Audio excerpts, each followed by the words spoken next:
Tan grande es nuestro afecto por vosotros que hubiéramos querido entregaros no solamente el Evangelio de Dios, sino también nuestras propias vidas, porque habéis llegado a sernos muy queridos. Con estas palabras, el apóstol Pablo se dirige a la iglesia en Tesalónica para mostrarles su corazón, su agradecimiento y su cariño para esa congregación. Y yo creo que este texto resume muy bien el sentimiento de mi esposa y el mío hacia cada uno de vosotros. Tan grande es nuestro afecto que hubiéramos querido entregaros no solo el Evangelio de Dios, sino también nuestras propias vidas, porque habéis llegado a sernos muy queridos. Naturalmente ayuda haber venido varias veces a este lugar y a las iglesias de las diferentes islas.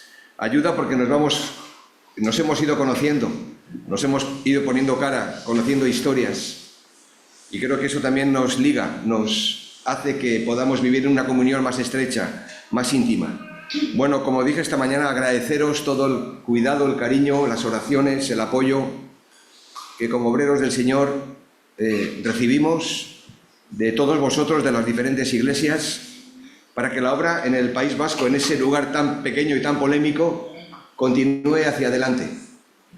Deciros, porque es bueno que lo sepáis, que la Iglesia Madre de San Sebastián en el barrio de Amara, que este año cumplimos 50 años, tiene 3 iglesias hijas que el Señor ha levantado.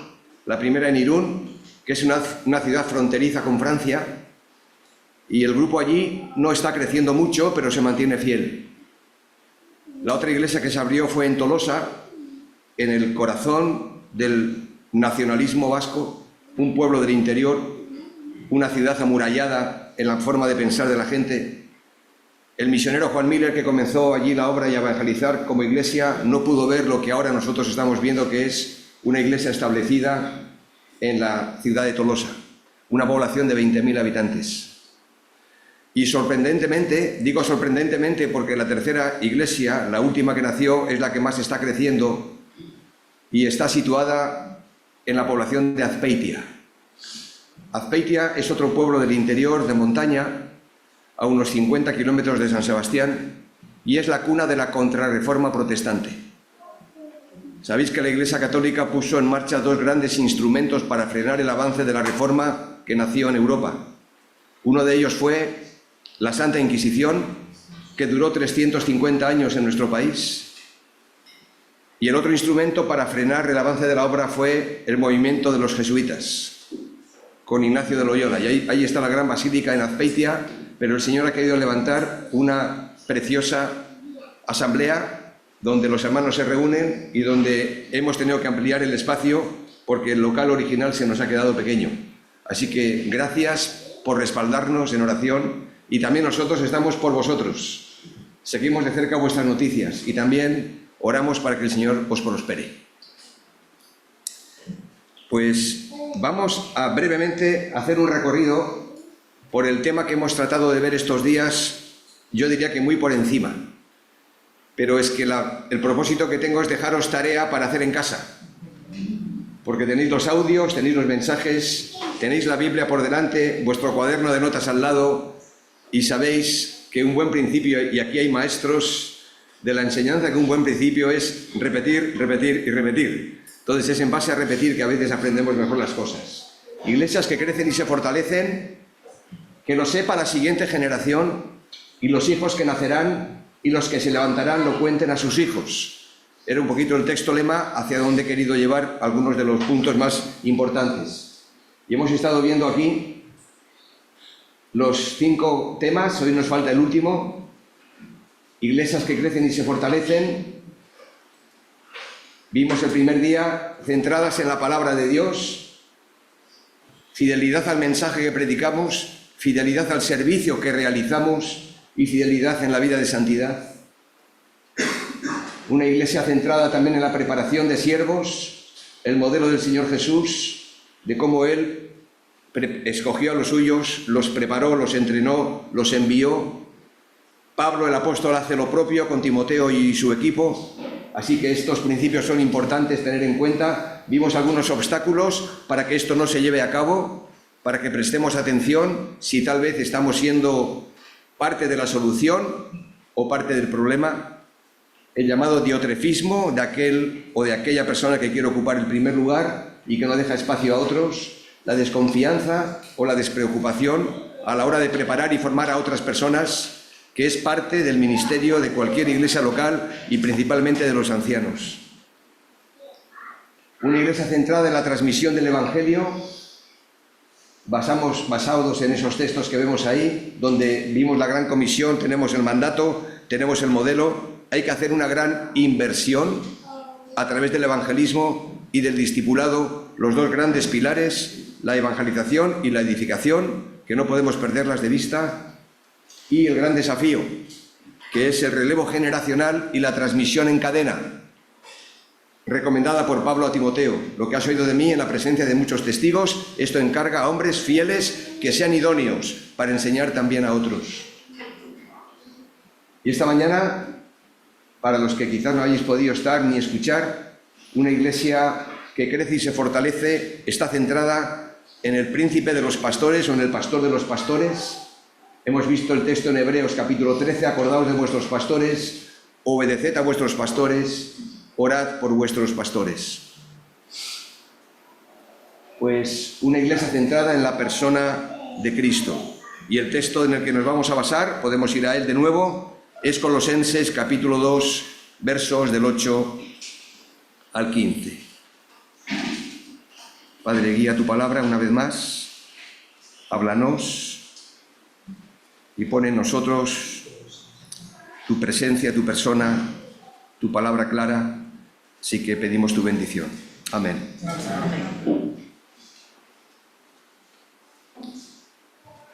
Algunos ya estáis siguiendo la lectura de la Biblia esta tarde, y no todos son jóvenes, con su tablet o con su móvil. Y es que vivimos en un mundo hiperconectado, donde cualquier mensaje nos llega en tiempo real, aquí y ahora. Espero que lo tengáis apagado el móvil, que no sea para el fin de leer la palabra, que no haya sonidos, mejor, así no descentran. Pero nos llega en tiempo real cualquier información a través de las redes sociales. Y se ha convertido Internet en el mejor medio para transmitir también noticias falsas, rumores. Y aunque hace años la vida no era así, era mucho más sencilla, bastante más sencilla. No se corría tanto, no llegaba tanta información que somos incapaces de digerir. Mucha información, pero poca formación, realmente. Sin embargo, siempre han existido bulos, siempre. Siempre han existido noticias falsas, rumores, para engañar a la población y también para desviar la atención de la Iglesia del Señor. Y aquí entramos nosotros, porque también hay mucha desorientación, mucho despiste, no solamente por las noticias que nos llegan, sino por todas las relaciones que mantenemos, sobre todo a través de las redes sociales.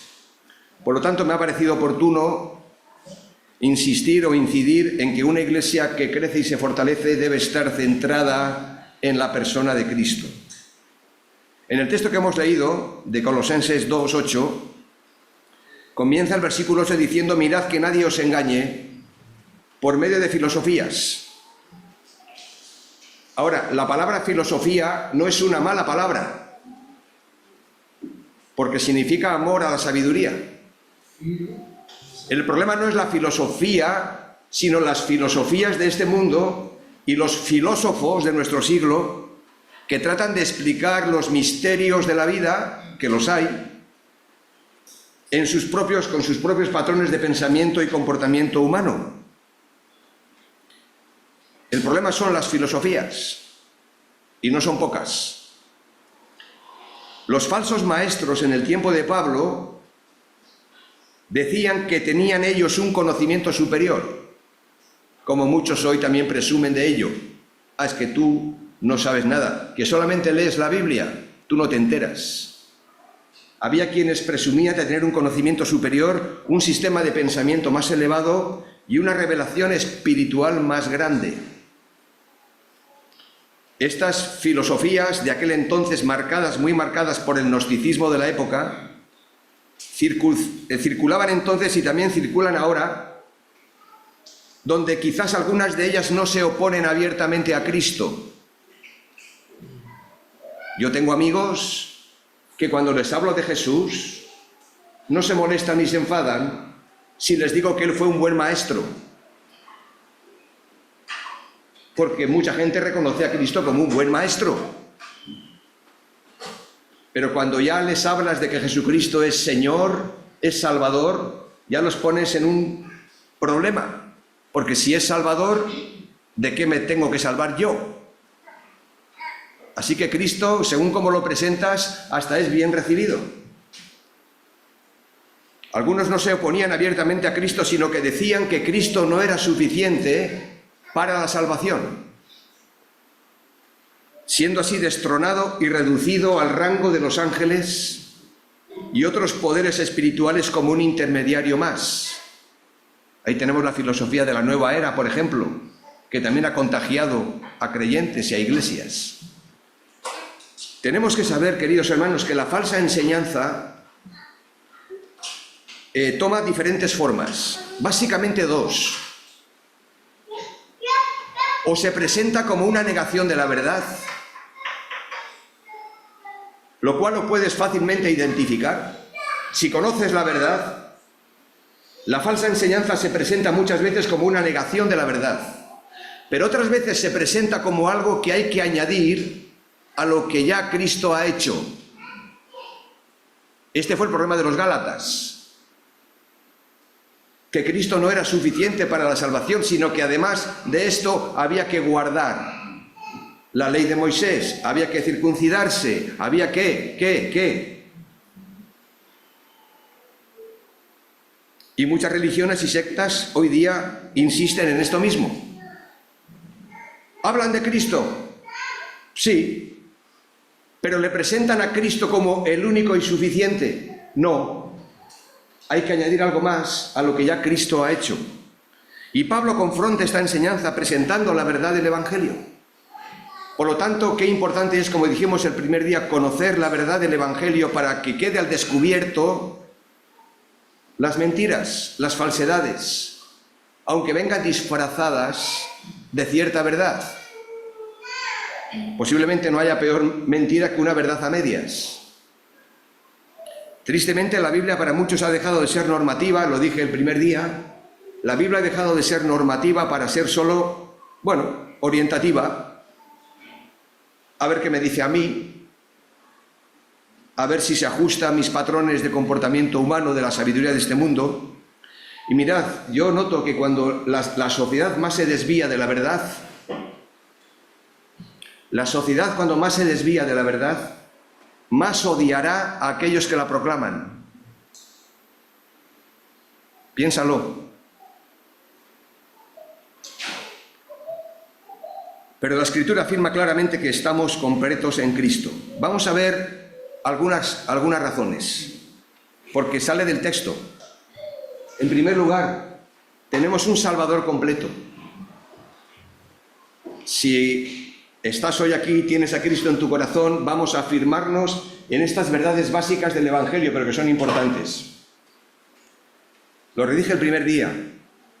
Si esto enseñas a los hermanos, le dice Pablo a Timoteo, serás un buen siervo de Jesucristo. Y lo que Timoteo tiene que enseñar a los hermanos son las grandes verdades de la fe cristiana que han acompañado a los creyentes a lo largo de los siglos. Y en estas verdades nos tenemos que afirmar constantemente, continuamente. Y si alguien aquí no tiene a Cristo o tiene una idea vaga, no demasiado clara de quién es Jesucristo, pues el texto aquí nos lo explica. Tenemos un Salvador completo. Y lo primero que dice el texto es un llamado a la vigilancia. Verso 8, mirad. Comienza así diciendo, mirad que nadie os atrape con filosofías huecas y disparates elocuentes, dice otra versión, que nacen del pensamiento humano y de los poderes espirituales de este mundo y no de Cristo. Estas filosofías y palabras persuasivas del verso 4 son huecas y son vacías en contraste con la sabiduría que hay en Cristo. Versículo 3, que no hemos leído. Versículo 3, en quien están escondidos en Cristo todos los tesoros de la sabiduría y del conocimiento. El apóstol nos dice ahora de dónde vienen estos bulos. Nos explica de dónde vienen todas estas filosofías humanas. La primera fuente, versículo 8, estamos ahí, son las tradiciones de los hombres. Según las tradiciones de los hombres, y no según Cristo. Y la primera fuente de bulos son las tradiciones de los hombres, donde el mismo Señor Jesús tuvo que combatir este mismo error con los maestros de la ley. Mateo 7, al 7 al 9 dice: invalidáis el mandamiento de Dios para guardar vuestra tradición, enseñando como doctrina de Dios mandamientos de hombres. La segunda fuente son los rudimentos del mundo, dice el verso 8 en la segunda parte, y no según Cristo. Nota el contraste. Según las tradiciones de los hombres, pero no según Cristo. Conforme a los rudimentos del mundo y no según Cristo. En referencia a los elementos básicos de una religión infantil, pero también en relación, en este contexto, a seres espirituales asociados con los ángeles y otros poderes marcados por el gnosticismo, como digo, de la época, donde solamente unos pocos iniciados podían tener acceso al verdadero conocimiento. En contraste con estas filosofías, tenemos la plenitud de Dios en Jesucristo. Negro sobre blanco, para que veamos el contraste. La plenitud de Dios en Jesucristo, versículos 9 y 10. Porque en Él, en Cristo, habita corporalmente toda la plenitud de la deidad, y vosotros estáis completos en Él, que es la cabeza de todo principado y potestad. La palabra plenitud abarca la totalidad de todos los poderes y atributos de Cristo, atributos divinos. Y toda esta plenitud de la deidad está en Jesucristo. Lo grandioso de esto es que cada creyente participamos de esta plenitud. Porque dice el texto, versículo 10, y vosotros estáis completos en Él. Por lo tanto, no nos falta nada ni nadie. Estamos completos en Cristo. En Él tenemos un Salvador completo. No hay nada más que añadir a lo que ya tenemos y a lo que Cristo ha hecho. Consumada es su obra.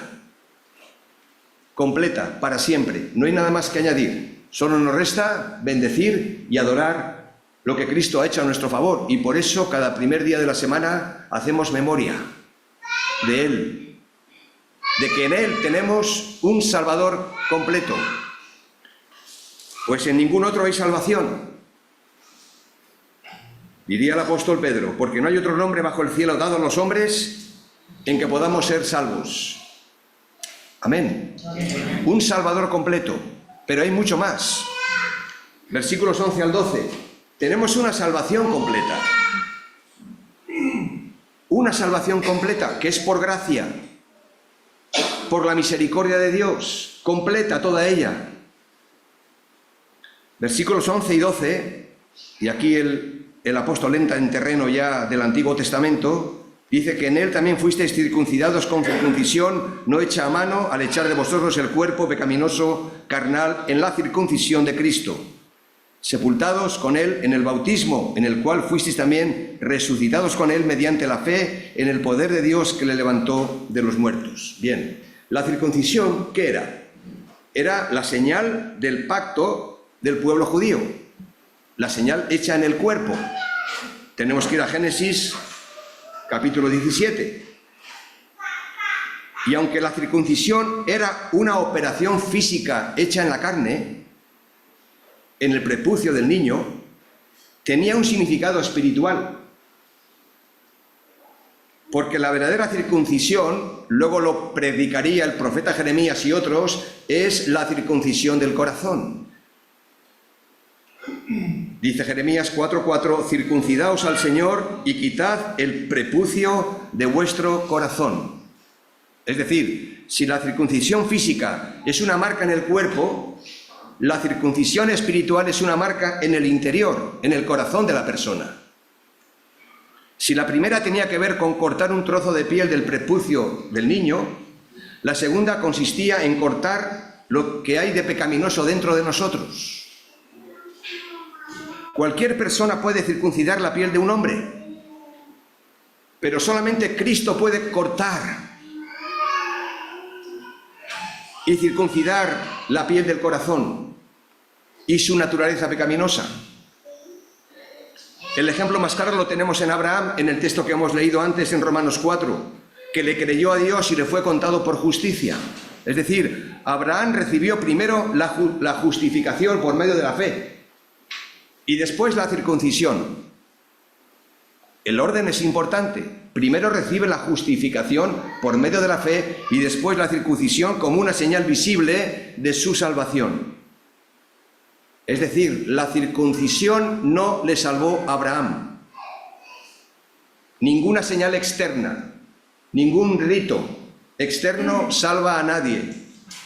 La circuncisión no le salvó a Abraham, sino la justificación por medio de la fe que le creyó a Dios y le fue contado por justicia. Lo mismo sucede con el bautismo. Primero somos justificados por la fe en Cristo y luego somos bautizados como señal visible de nuestra identificación con Cristo y su obra en la cruz, según Romanos 6:3. Ahora, ¿por qué digo esto? Que es importante entenderlo primero, porque para mí, como católico romano que fui por un tiempo, al principio me costaba entender esto, pero cuando lo entendí el Evangelio. Los que venimos de tradiciones católicas o incluso evangélicas, donde estamos acostumbrados al ritual que sea, que todos tenemos un ritual, todos tenemos un orden de culto, todos tenemos una liturgia, aunque no esté escrita, todos hemos nacido en un contexto religioso, quizás, pero el problema es que aquellos falsos maestros del tiempo de Pablo, y muchos hoy, cometen el mismo error, haciendo depender la salvación de costumbres y prácticas religiosas que guardamos muy bien. La Biblia nos advierte, pues, del peligro de aferrarse a estos ritos, de confiar en aquello que hacemos como un fin en sí mismo,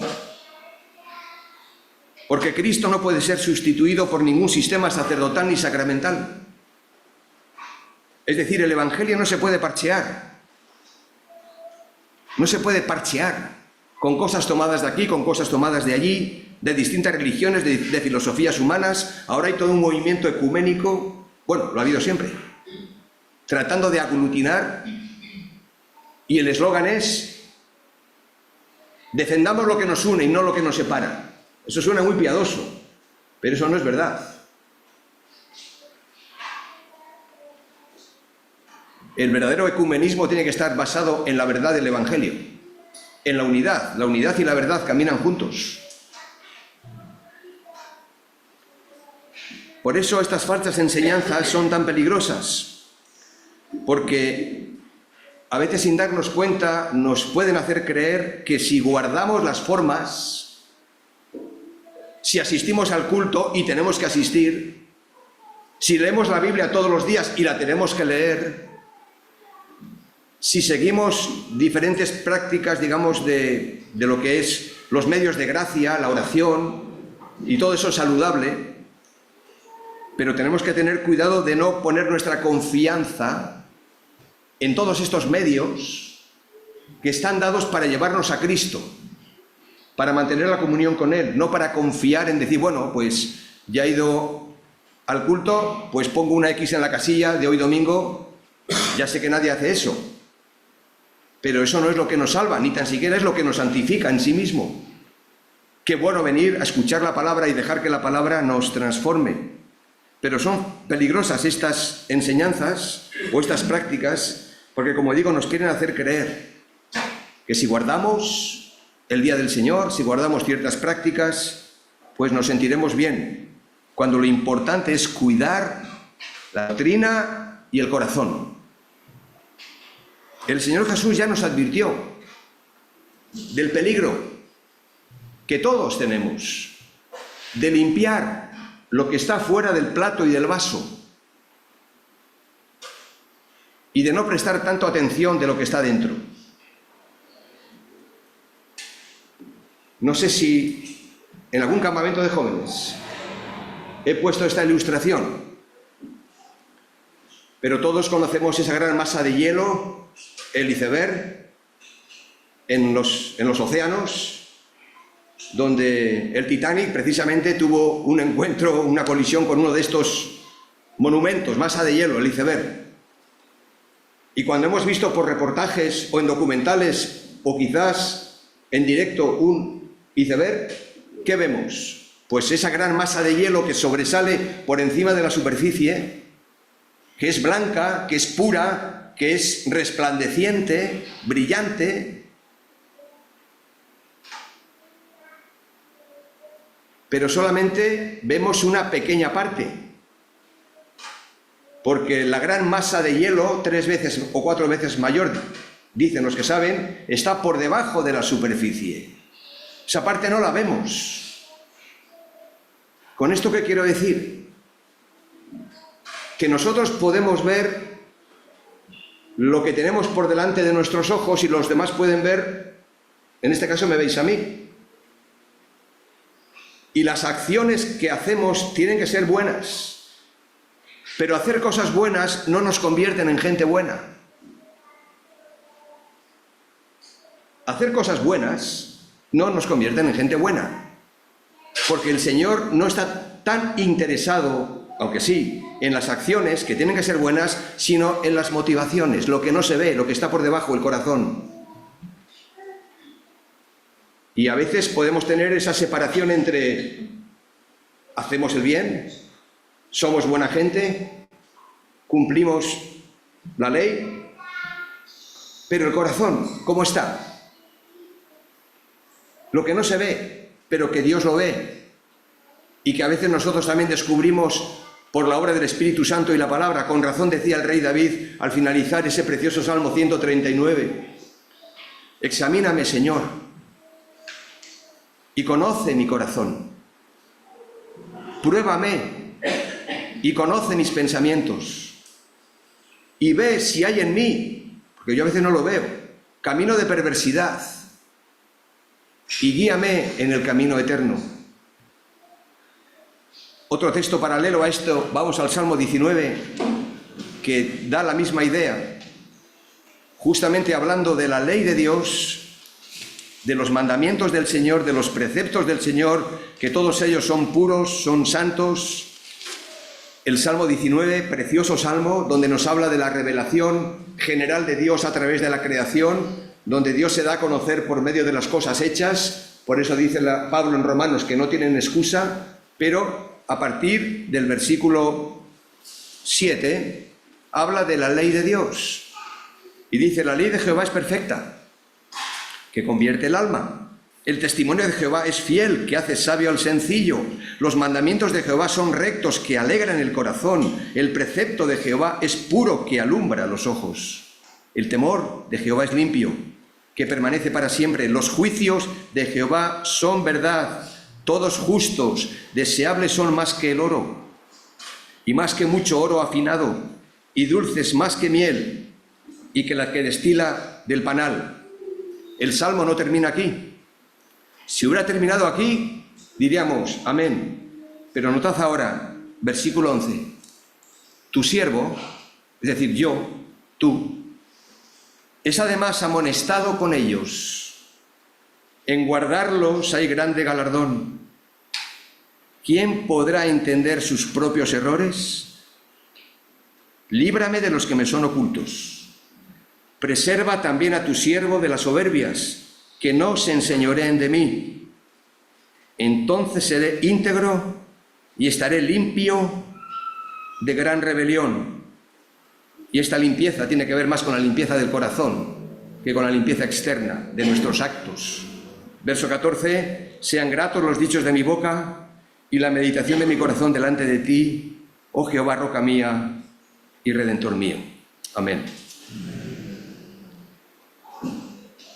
Qué maravilla, tenemos un Salvador completo, porque Él ha tomado la iniciativa de venir a buscarnos y de salvarnos completamente. Una salvación completa y tenemos un perdón completo. Versículo 13, estamos en Colosenses 2, versículo 13. Y a vosotros, estando muertos en pecados y en la incircuncisión de vuestra carne, os dio vida juntamente con Él, perdonándoos todos los pecados, anulando el acta de los decretos que había contra nosotros, que nos era contraria, quitándola del medio y clavándola en la cruz. Por favor, notad las veces que se repite la frase en Él, es decir, en Cristo, en Él. Versículo 9, versículo 10 y versículo 11. Y las veces que se repite con Él, con Cristo, con Él. Versículo 12 y 13. En la primera frase, en Él, de los versículos 9, 10 y 11, todos nuestros pecados han sido perdonados y nuestra deuda ha quedado cancelada. Esto es una maravilla. Y con Él ha sido borrado o borrada la lista de acusaciones que había contra nosotros, que eran muchas y que eran reales. En la biografía de Martín Lutero, él era un hombre que su mente estaba constantemente acosada por sentimientos de culpa, porque no veía la manera de experimentar realmente la verdadera salvación, aunque él, como buen monje agustino, practicaba todas las disciplinas como sacerdote, como cura, y aparentemente no tendría que tener ningún tipo de remordimiento y su vida tendría que estar satisfecha, pero no lo estaba. El Espíritu Santo lo inquietaba constantemente y el diablo lo acusaba. Y él cuenta en la biografía de su libro que aún se tapaba los oídos para no escuchar las voces, los pensamientos, los sentimientos que lo hacían sentirse culpable, culpable, culpable, condenado, condenado, condenado. Y lo que él recibía era este mensaje de Satanás diciendo: ¿sabes, Martín Lutero, eres culpable? Ahí está tu lista de acusaciones, estás condenado. Y si escuchamos hablar a Satanás, nos va a decir a nosotros exactamente lo mismo. Pero cuenta en la biografía, en el testimonio de Martín Lutero, que él acertó a decir: sí, tienes razón, soy culpable de todo esto, pero Cristo llevó en la cruz todas estas culpas mías y soy libre en Cristo. Y él tuvo que decir eso. Algunas personas a veces comparten conmigo en el plano pastoral, que te cuentan y dicen: es que tengo pensamientos intrusos, me vienen a veces cosas a la cabeza que yo no las quiero y sin embargo no sé cómo sacarlas de mí. Seguramente tú habrás experimentado algo de esto en alguna ocasión, que estás siguiendo al Señor, estás haciendo la voluntad del Señor, queriendo agradar al Señor, y sin embargo a veces te vienen pensamientos que no son del Señor, ni que tú los quieres. Cuando alguien me plantea este asunto, solamente acierto a decirle: ora, pero hazlo en voz alta. Ahí donde estés, levanta una oración al Señor, recuerda las promesas, afírmate en ellas, recuerda lo que el Señor hizo por ti. Y si puedes, en tu casa, en tu habitación, lee la palabra de Dios en voz alta. ¿Por qué en voz alta? Porque yo mismo necesito escucharla. Y quizás los demonios también, que escuchen la palabra, la oración de fe elevada al Señor, como hizo Martín Lutero. Bueno, ahí lo dejo. Tenemos un perdón completo. ¿Dónde fue que ocurrió todo esto? ¿Me lo podéis decir? En la cruz. ¿Dónde fue que Jesús demostró su poder? En la cruz. ¿Dónde fue que Él venció a la muerte? En la cruz. Hoy se nos recordaba en el tiempo libre nuestro hermano Josué, de que el Señor Jesús fue un fracasado para la gente de su tiempo, que murió en una cruz colgado en un madero. Pero justamente donde allí parecía una derrota fue la gran victoria. Y sabéis, hermanos, en la cruz Jesús venció perdiendo. Piénsalo. En la cruz el Señor Jesús venció perdiendo. Nos ganó y nos salvó perdiéndose y muriendo Él. Si puedo decirlo así, muriendo Él, nos ganó a nosotros. Y por lo tanto, este mismo principio de la cruz debe de traerlo a la vida de la Iglesia y del creyente. Porque el reino de Dios no es como los reinos de este mundo. Y nosotros también, si queremos vivir la vida cristiana, tenemos que aprender a perder para ganar. Piénsalo. Por eso es que en la Iglesia del Señor, el que manda es el que sirve. Los grandes son los pequeños. Cuando soy débil, entonces soy fuerte. ¿Y cuántos problemas matrimoniales se podrían resolver si fuéramos capaces de estar dispuestos a perder yo para ganar? ¿De qué me sirve tener razón si pierdo contigo la relación y la comunión? ¿De qué me sirve quedarme yo con la razón, con la disputa? En la cruz, yo primero vi la luz, como dice el himno.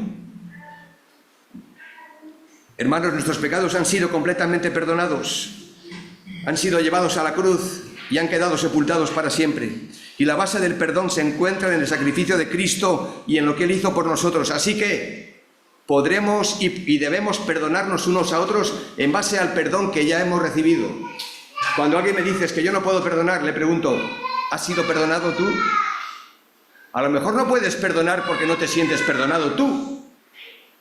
Y solamente Cristo te puede perdonar. Y cuando Cristo te perdona, estás en disposición de extender tu mano y perdonar. Y este es un tema siempre delicado, no tengo tiempo de entrar aquí. Pero hermanos en las iglesias me dicen, es que yo no puedo perdonar a tal o cual persona porque no puedo olvidar. ¿Te suena esta respuesta? No puedo perdonar porque no puedo olvidar. O sea que estás esperando a olvidar para perdonar. Entonces nunca vas a perdonar.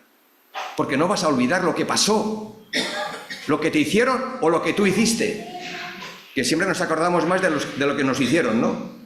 No lo vas a olvidar porque esto está aquí recogido en el disco duro.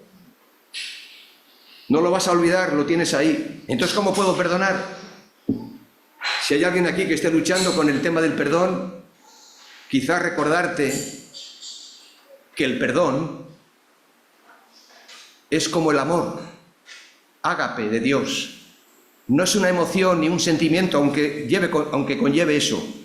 El perdón es una decisión. El amor es una decisión. Cuando cantamos "He decidido seguir a Cristo", es una decisión basada en la voluntad, en las promesas de Dios. La emoción podrá estar más o menos presente, pero la decisión tiene que mantenerse clara. ¿Cuántos matrimonios podrían restaurarse si fueran capaces de perdonarse? Porque todos hemos fallado. Todos nos hemos descarriado como ovejas. ¿Cuántas iglesias podrían recuperar el ánimo, el aliento, la fortaleza, si en relaciones que han quedado rotas se podrían restaurar en base al perdón de Cristo sobre nosotros? ¿Cómo puedo yo no perdonarte a ti si Cristo me ha perdonado a mí? ¿Qué argumentos tengo? Ninguno.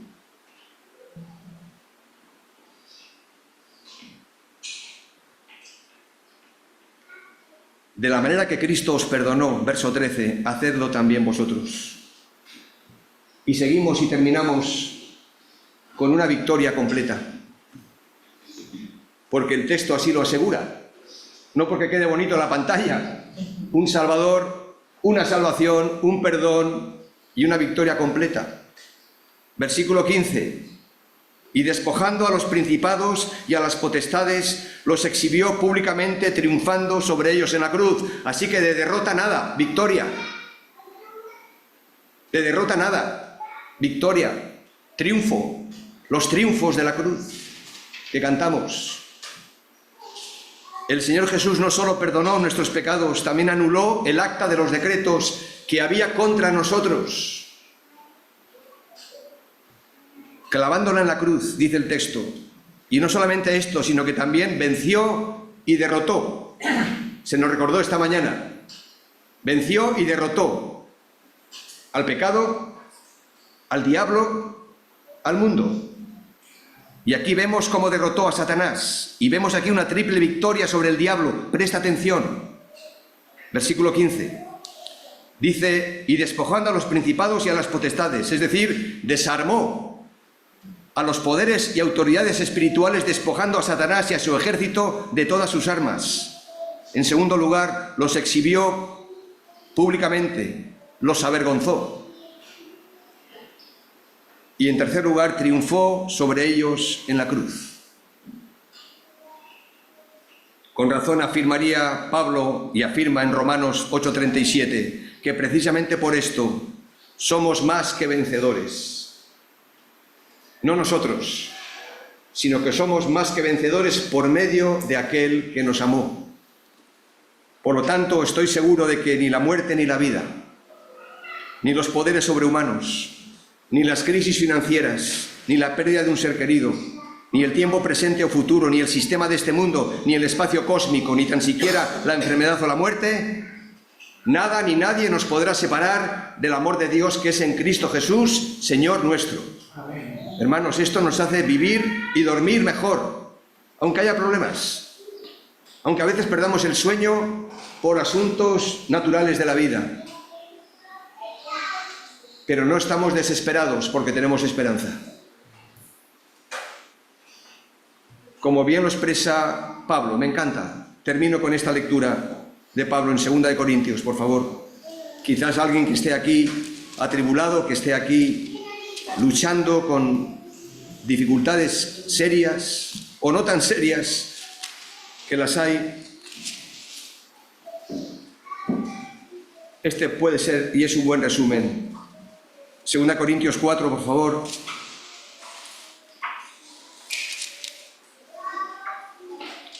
Dice el versículo 9, porque Dios, que mandó que de las tinieblas resplandeciese la luz, es el que resplandeció en nuestros corazones para iluminación del conocimiento de la gloria de Dios en la faz de Jesucristo. Pero tenemos este tesoro en vasos de barro, para que la excelencia del poder sea de Dios y no de nosotros.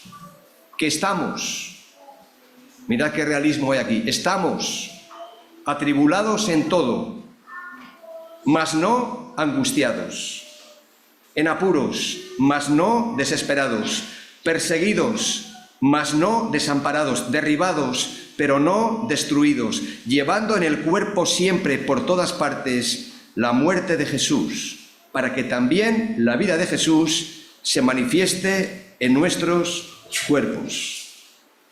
Amén. Así que tenemos que enfrentar problemas que son reales, pero las promesas de Dios aún son más reales. Porque Cristo, en Él tenemos un Salvador completo, una salvación completa, un perdón completo, y por su gracia, y siempre por su gracia, una victoria completa.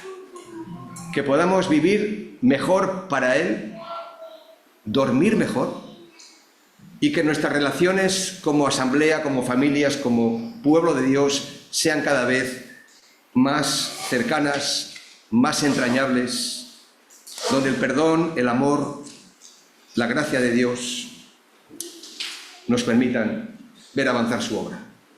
Gracias por todo vuestro cuidado, por vuestra atención. Ver el culto en una iglesia un domingo por la tarde es sorprendente. Cuando alguien me pregunta a mí, ¿tenéis culto en San Sebastián los domingos por la tarde? Digo, no, lo teníamos, ahora no, pero lo tenemos el lunes por la noche. El lunes por la noche. ¿Qué día más raro para tener culto? Pues sí, tenemos culto con Mesa del Señor, tanto el domingo como el lunes. ¿Por qué el lunes? Porque en nuestro contexto, en nuestra situación, muchas personas trabajan en hostelería, en hospitales, porque tenemos enfermeros o enfermeras, celadores, tenemos personas que trabajan internas y que el único día libre es el lunes. Así que el lunes, mañana en San Sebastián tenemos culto. Si a alguien le da tiempo de llegar, seréis bienvenidos, porque es un tiempo muy bonito también. Así que permitidme que siempre me lleve el vaso de agua, pero es que necesito beber para hidratar mi riñón. Gracias, hermanos.